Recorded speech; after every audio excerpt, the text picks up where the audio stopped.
dhe doshte që t'ja fakton të popullit të tij, të cilët ishin i dhujtar, se Zoti i gjithësisë ekziston, se Zoti i gjithësisë është një i vetëm, e nisi të meditonte në krijesat e Allahut lartësuar, të cilat janë argument i qartë për ekzistencën e krijuesit absolut.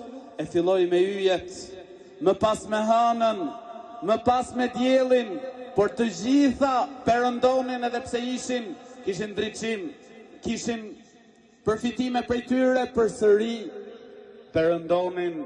E atëherë Ibrahimi alayhis salam i tha popullit të tij: Inni wajjahtu wajhiya lilladhi fatara as-samawati wal ard.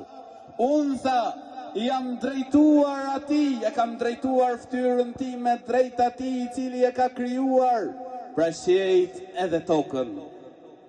Ibrahimi alayhis salam i kuptoi mirësitë që na kishte dhënë Zoti i gjithësisë, që na ka dhënë Allahu i lartësuar. Rrezet e diellit janë mirësi për ne, familja është mirësi për ne, shëndetja është mirësi për ne. Allahu i lartësuar thot në Kur'an: Wa in ta'uddu ni'matallahi la tuhsuha.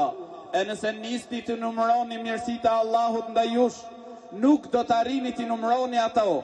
Wa fi anfusikum afala tubsirun. Dhe në vetet tuaja a nuk meditoni? Zoti i gjithësisë na ka dhënë mirësi të shumta.